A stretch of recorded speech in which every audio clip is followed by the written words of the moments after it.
Yeah, good afternoon. I lost your screen. I don't know what happened. Hi there.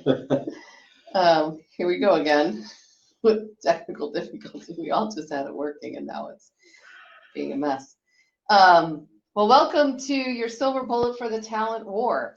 And I was trying to think about that title after we put it together and deciding whether the talent was warring with each other or if we're warring to get their attention. It means so many different things. Yeah, one of the challenges we're having as we're working through some of these topics is the talent landscape is changing so fast, and what was an issue this month might not have been an issue 2 months ago. And between the inflation and some of the other adjustments being in the marketplace, staying on top of all of these talent challenges has been a challenge in and of itself. So our focus today is going to be more about retention and that silver bullet, what it takes to keep people, and as hard as it is to find them, we think we're better off spending that type of energy in keeping people than having to spend that same amount of energy finding replacements. But interestingly enough, the same things that help you retain those people should be the same things if you're using it properly and marketing to your desired talent no differently than you market to your desired customers with the same tools that you're using to retain people. So let's get going and see what we can talk about. As John mentioned, a lot of these issues today are changing rapidly. Some of the things that we were talking about, remote working was far more of an issue probably even 3 months ago, as we're hearing more and more organizations, small and large, asking people to come back to work. And we're hearing workers who are saying, you know what, I really don't want to work side by side with my spouse every day, or carving out a corner of my kitchen table or bedroom or whatever, that it's hard to find a really dedicated space. But there are a lot of things that we're facing, and there are a lot of employees who are still saying, I will only work remote. So that's kind of a challenge for clients and organizations who feel that their culture is really important to them. And when they have people scattered hither and yon, it's hard to feel a culture, because the culture is really your DNA. It's what you feel. It's created by some of the behaviors, but those are often difficult to do with just remote working. We also realize that people may be leaving faster than we can bring them, where they're going out the back door as fast as we can bring them in the front, or faster. And part of that's because it's become a lot easier to quit, right? Before the remote working, you at least, after you told your boss, had to go tell your buddies face to face that you were abandoning them and going on to something bigger and better. And then you had to put your box together of all of your personal belongings, the things you hadn't sneaked out while nobody was looking before you gave your resignation, and do the walk of shame holding your box on the way out the door. Now you resign by text or Zoom, and the next day you just answer the phone differently. You don't have to move your desk. You don't change anything about your workspace. Everything's the same. So quitting is a lot easier than it used to be.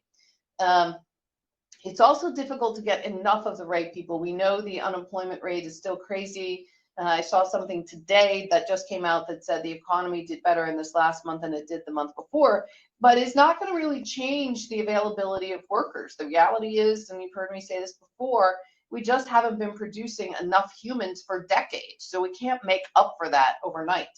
And then whether these folks are at work or they're at home or in the workplace, we do hear a lot more about the apathy that people are seeing in the workplace.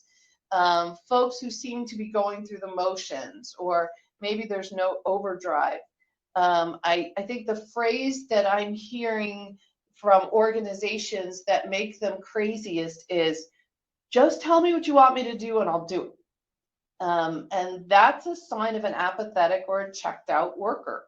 I always maintain, if you are paying somebody more than $40,000 a year, then you are paying a knowledge worker, not a task doer.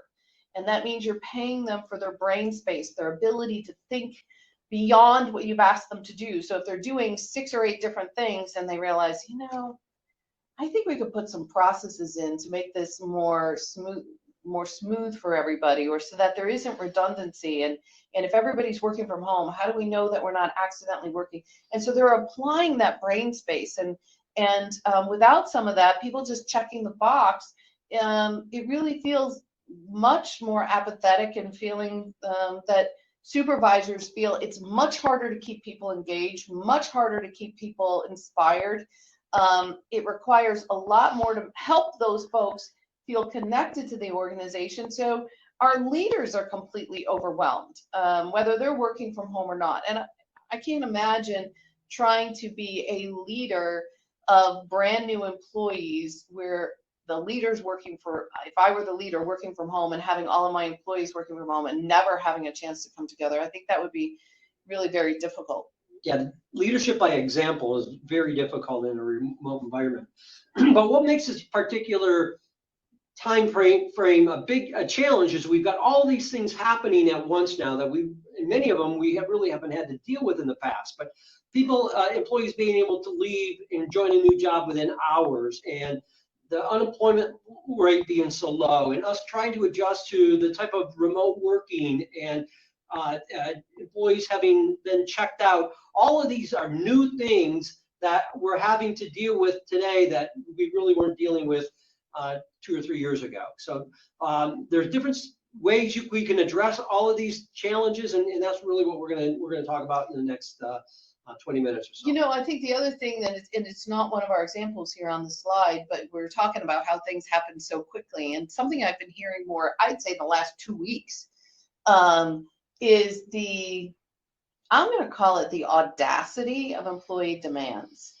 We're hearing it on the big stage, but I was just talking to a small employer yesterday who has some leadership challenges, and somebody who's been an acceptable, sometimes questionable, but acceptable employee. She gets them some things done. Finally said, by the way, I'd like to sit down with you and have a working session, and I'd like to be able to tell you how I believe you need to structure your leadership team if you want me to stay. And if you can't set it up to please me, then you need to know I'm going to start looking for a job in the middle of December, so I have a new job in the middle of January. And I just can't imagine having those conversations or having to entertain those. So no wonder leaders are feeling overwhelmed, and leaders are sometimes saying, I just want my own job where I can just check the box. So a little bit about the Metis Group. As many of you know, we started the business almost 27 years ago in Metro Detroit, and then 10 years later expanded it into the Charlotte area. And we've had those 2 offices for some time. We still have team members in both, but we are headquartered now in Davidson, North Carolina, which is on the north side of Charlotte.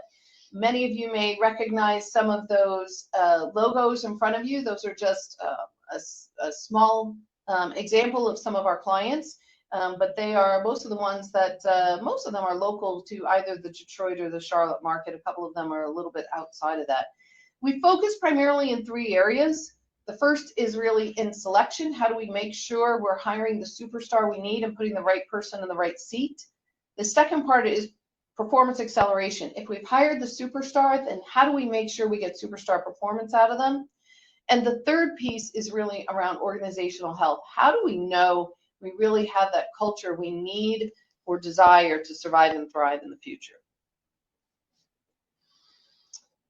So one of the things that we know, it's interesting, when I'm presenting to CEO groups and I ask people, what do you think the #1 reason is people leave? I bet at least 50% still think the #1 reason people leave is for money. And they point to the fact that, but they got more money to leave. And yes, that's true, but that isn't necessarily what got them to leave. There have been surveys that show that only 12% actually leave for money. But 89% of the bosses think that their employees are leaving for money. When you think about it, when somebody has come on board and you have offered them a compensation package They have accepted it, happily joined your organization, knowing that they can maintain or elevate their means of living. So if they are going to leave your organization, most times it's because they are otherwise disenchanted. And then when they go and find a new job, they negotiate themselves a better salary. It's much easier to tell you that's the reason. But we know the number one reason is really because of their boss. Yeah, I mean, this is a really unique study. Almost 20,000 people were interviewed by this Saratoga Institute organization, which is a huge number of interviewees. You really don't see this type of data very often. And one of the things that I think is a little misleading here is the word leave. I think they refer to the fact people leave as the inspiration to begin looking, not actually having left. So people Right. begin, 89% of the people begin looking for jobs, or 88% begin looking for reasons other than money. And what they then did is they followed up with this group and they asked them, why did you leave then if it wasn't money? And it's fascinating to see what they came up with. So it really came down to these 7 things, which really comes back in every case to their boss. Their job was not as it was expected to be, so they were told one thing in the interview and they found something else when they really got there. It didn't fit their talents and interests. They got no feedback or coaching. They didn't get any, there was no hope for career growth, which isn't just climbing the company ladder, but it's the ability to learn new things, to be challenged otherwise, the opportunity to grow. They felt devalued and unrecognized, overworked and stressed out, and they just didn't trust or have confidence in their leaders. Yeah, so if you look at these 7, every one of these 7 can be impacted by the employee's leader. And that's really the key here. That's the silver bullet to keep people leaving and address these 7. What can the leader do to prevent the person from leaving in these 7 areas? And the thing to remember too is if someone is leaving in the first 90 days, generally speaking, that's because it was the wrong hire. Typically, that's because 1, 2, and 4 on this list really weren't explained well, or there wasn't alignment on those. If it's after 90 days, it's usually because it was a bad boss. Not that the boss has to be fired, but they might need to be groomed, they might need to be coached or mentored themselves in order to become better leaders. So it's not necessarily, retention isn't necessarily paying more money or adding more benefits or making the workplace more fun. It's as much about developing and growing those leaders, those bosses, that is going to have an impact on the retention. And part of the problem is we already admitted the unemployment rate is ridiculous. It's very difficult to find enough people. So even if you lose a leader or you have a leader who's underperforming, you can't just go buy the next leader and replace them all that quickly. Now, we have heard a lot about people who are saying that, they need to ask some young folks, which is why developing bosses now is a bigger deal than it had been before. We really are asking people at a much younger age to lead than we ever had in the past.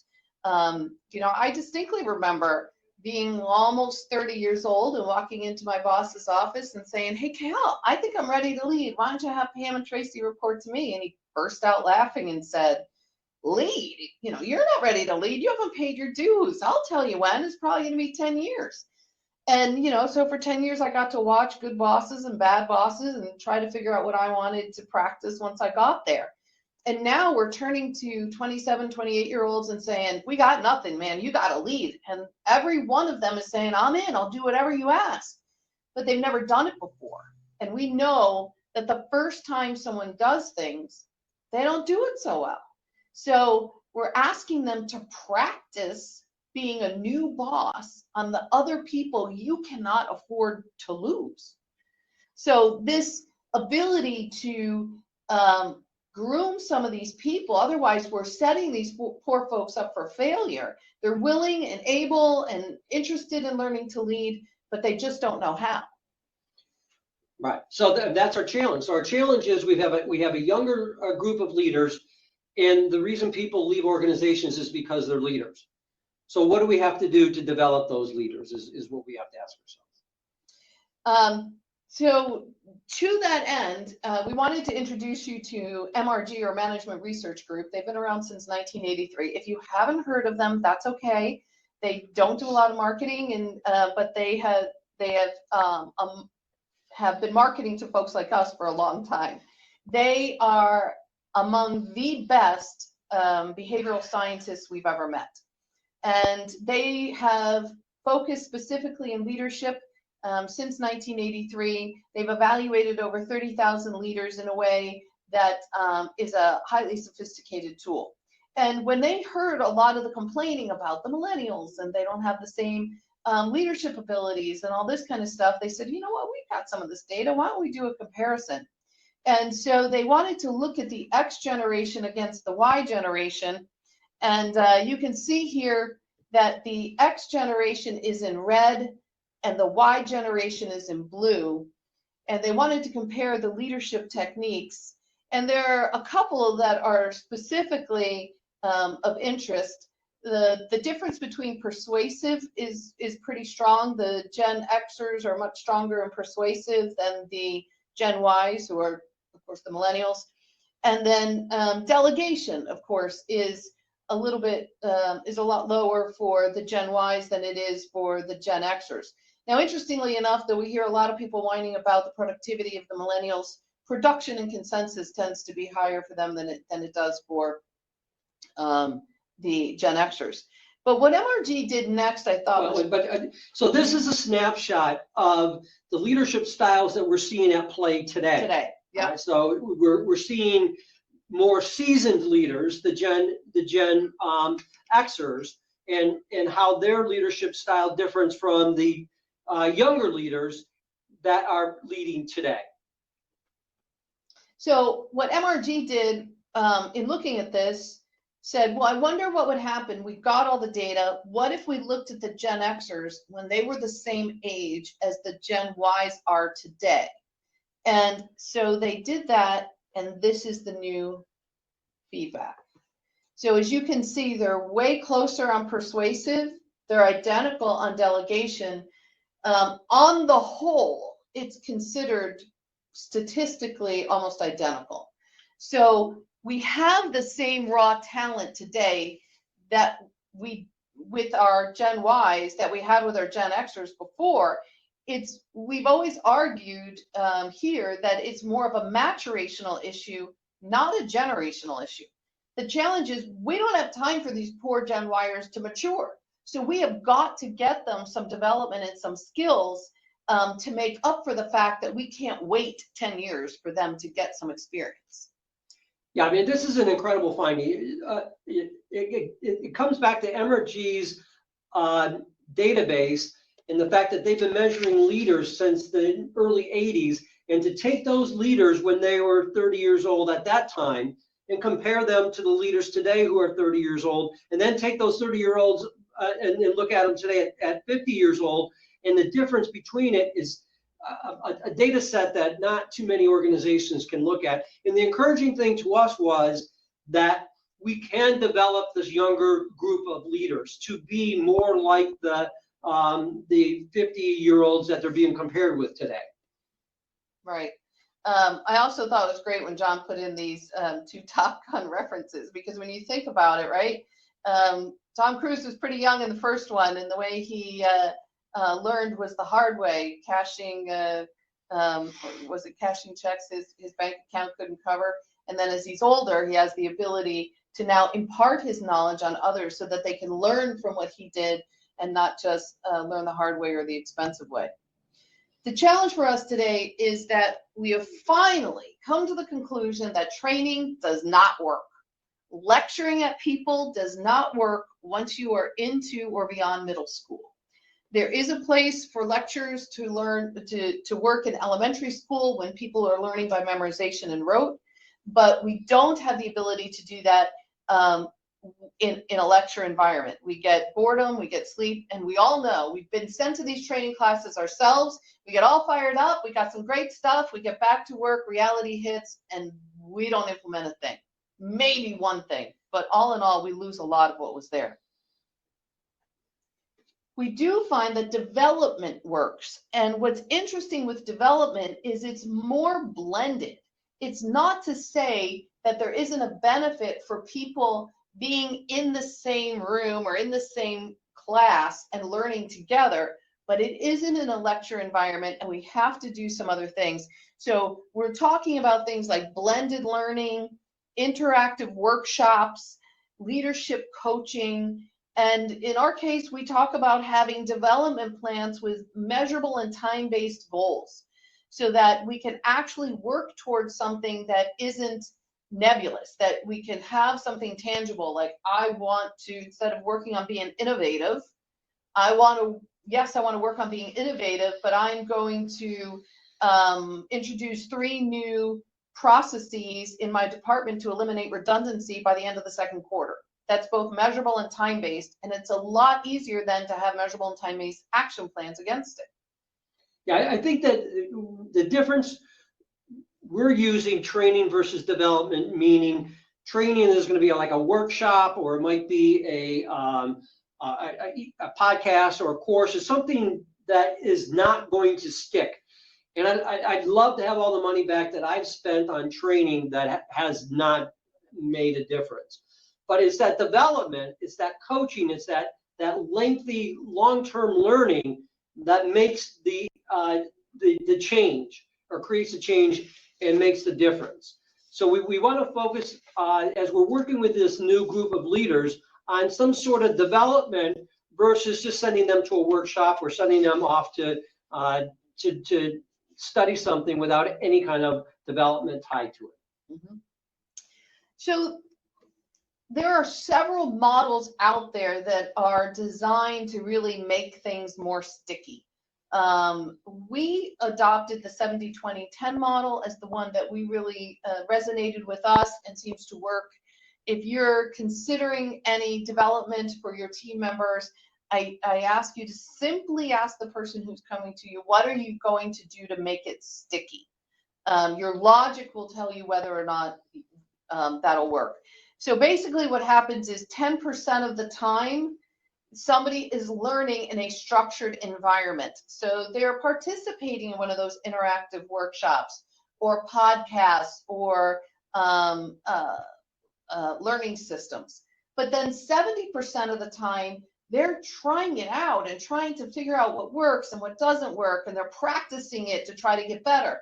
And then 20% of the time, they're getting feedback and coaching, whether it's from people who can observe them or an actual coach who can give them some tips. Based on that information and where they still need to develop, they go back in and learn some more 10% of the time, and then another 70% of the time they're practicing it. So all of this is iterative. Now, this 100% is not 100% of your living and breathing time. It's 100% of the time you dedicated to your personal development. Whether that's 4 hours a week or 4 hours a month, it should be spread out in such a way that we're being intentional about making that sticky. Yeah, and the key here is to break that development down into those 3 categories: a classroom environment or a workshop environment where it has a group of people, an individual application environment where you're taking what you learn and you're trying it out. But more importantly, probably the most important part of this whole model is that 20% where you're working with a coach and you're taking the concepts from the workshop, the experiences from application, and fine-tuning it and using your coach's experience to grow. And that's really where the stickiness comes in. Mm-hmm. So to give you an idea, this is the leadership acceleration process that we use, just to give you a feel for what ours looks like as you're evaluating others that you're considering for your team.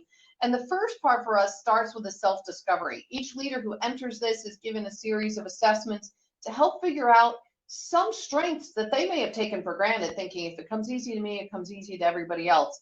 So they come up with this they get a better idea of where there might be opportunities for growth, the things that they're strong in, and they create an action plan. What exactly are they going to work on, so that when they go into our interactive workshop, which is in the orange, for a full day, and they're taught lots of different techniques, they can specifically zero in on those that are going to feed into their action plan. Then they get a good month to try it out and figure out what, how they can put some of those techniques into place. They have another one-on-one with their coach where they finalize that action plan, and they put that measurable and time-based goal in, and they align measurable and time-based activities to that overall goal.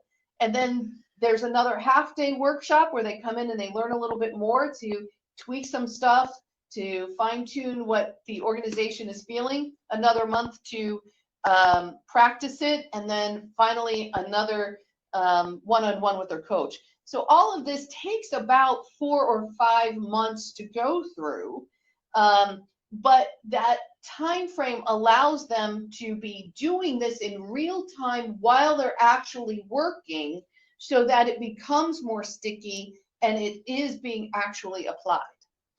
Yeah, and the key to the process is the 70-20-10, but what really makes it meaningful is starting with the self-discovery. So many of these leaders go into development or training thinking they don't really need to be developed, or that they're doing it simply because their boss is asking them to, or because their buddies are doing it. But if you do that self-discovery up front, and the leader understands areas that they are weak in, and we like that self-discovery ideally to be a 360, though there are some other tools that can be done as well. But if they are hit between the eyes with what their challenges are, they're going to take the development that much more serious along the way. So when you think about those things, and as we started earlier, we said, this is going to help you certainly retain the people you have, but it should also help you attract the right folks. Because if we know the primary reason people leave, whether or not they can articulate it, is because of their bosses, then if there are things you can do to market to prospective employees, have some of your existing employees talk about how they've been developed as leaders, or how wonderful their leaders are and how they can see their leaders grow, and that the commitment of the organization is to develop the leadership so that it makes life better and more productive for everybody. Those types of little video vignettes that you can put on your career page on your website, or that you can push out there into social media, is likely to do more to attract the right people. Like I said, even if they can't articulate why they're leaving, when they hear some of those comments that are the inverse of those 7 reasons why people leave, they should be just drooling with the opportunity to come to your organization. So we'll open up for questions. I got a couple of questions here that I've captured already. Feel free to throw into the chat any additional questions. But the first one I got here is around the investment for training versus development, and is it really worth the extra investment, or how does that come into play? Well, a lot depends. Obviously, if you're going to be doing something with a lot of one-on-one coaching put into place and some assessments, yeah, the upfront investment is going to be a little bit more than just sending somebody to a training class. But in our minds, just sending somebody to a training class is kind of like lighting that money on fire. I still remember a great cartoon I saw a long time ago that said, somebody walks into the boss's office and says, "What if we develop these people and they leave?" And he says, "What if we don't develop these people and they stay?" So, that would be worse, to keep bosses that keep chasing people out the door. The financial investment is going to be different for everybody based on the size. I don't know if the person, maybe they can rephrase it if there was something they were looking for exact dollars. No, but I think in general, if you go to a training workshop, you're going to spend $500 or something like that. It's you mean like it's a one-day, one-off? It's called training, right? Right. Yeah, one day, one off. And so somebody thinks, well, that's all I need to do is send Billy to a delegation class, versus spending double or triple or 10 times that for a 70-20-10 development approach. So one of the things that we're seeing more and more in business is a personalized coach for leaderships or for high potentials or for those that are looking to grow. And that's not a training investment. It's an investment in the talent and in the future. But we feel if you look at the money that you're going to be investing hiring people, and you look at the money you're wasting training, that the investment in development more than offsets the savings from or the savings from hiring and training or more than offset the investment for development.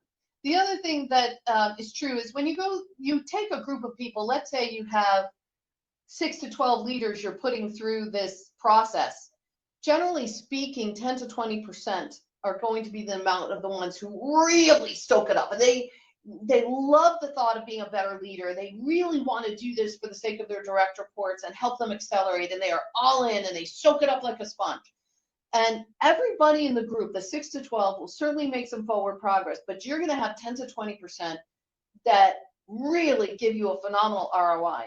It's in those people in whom I would invest further with some one-on-one coaching because they've given you that ROI. I always tell people, being fair doesn't mean being equal. You don't have to keep giving everybody that one-on-one coaching that John was talking about. That one-on-one coaching can be for those that are really giving you that ROI. I'm also in a Vistage group, and our Vistage chair is adamant that if you do not have a budget line, as we're all approaching that time of year, for leadership development, then you are not taking your leadership development seriously. And that it's a matter of making that commitment. He came across something that said basically most organizations are committing somewhere between 3 to 10% of base salaries to development. And that's on average. So that includes all the people who aren't committing anything, just as a point of reference. Yep. Another question I have here is, so if people are leaving leaders and I am the leader, what can I do?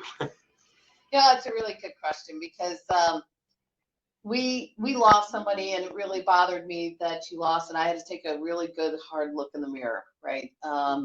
And I actually just got finished reading the book Multipliers. I thought that was incredibly insightful and started realizing you can be an intentional multiplier, you can be an accidental diminisher, and realize some accidental things that I was doing. But beyond that, even if it's just one person that is committed to becoming a better leader, there's certainly some one-on-one coaching, doing a 360, understanding what your strengths are. As a society, we tend to focus on the things that we're weak and where we need to develop. And we need to really leverage those things that are strengths. Certainly minimize the other things from being liabilities, but maybe leverage other strengths around us. And those 360s, if they're good 360s, there's a lot of lousy ones out there. But if it's a really good 360 that cannot be gamed, then it can be a tremendous gift to the leader to learn the things that their team really counts on them for and some of the things that they have an opportunity to improve. I have another note here that says, wants to know what our experience has been developing some of that younger workforce that we're showing that it just haven't matured yet, and what our experience has been around that. Gosh, the ones I can think of are certainly the ones that were in the 10 to 20%, right? That really just leaped out of the group as being head and shoulders above the rest, and then the organization invested in more additional coaching. I can think of an architectural group in Manhattan. I can think of some other groups, but I don't think, again, because I think it's maturation, I don't think it's an age-based thing. In some cases, I think it might be a little bit easier for some of the younger folks, the Y generation. Soon it's going to be the Z's coming in because they know they haven't been leaders yet, or they haven't been leaders long. I think it's harder when you've got somebody who's been leading for 20 some years, and that's when you hear, I've been leading for 20 some years. Well, I've been playing golf for 20 years, but I'm still not ready for the pro tour. So I think it's almost easier because they're more open to it. They're more welcoming of that information. And The other trick though is that you have to make it okay for them to fail and to do things differently, maybe to lead differently than the way we ourselves have led for the last 20 or 30 years. Any other Any other questions? questions want to drop in here? Anything? Going Alright, once, so going twice. that's the bullet. Take All care right. of those leaders. So yeah, so your silver bullet, the way you're going to keep the people from leaving or getting more is leveraging the talent in your leadership, growing them, flaunting them, having your other team members brag about them. That's really going to be your differentiator in the marketplace. And so if you can latch onto that, I think you'll see a phenomenal difference in the future. Thanks to everybody for joining us. If you see this QR code in front of you, you can certainly go through that to our coaching and development page, and there's some additional resources there. Are these slides out there too? The slides and the recording will be sent out to the registries. Everybody who registered. So thank you all. If you have any additional questions after you leave here and you want to shoot them to John or me, our email addresses are also on this last slide. So thank you again for attending, for registering, and we'll see you soon. Good luck on your war on talent.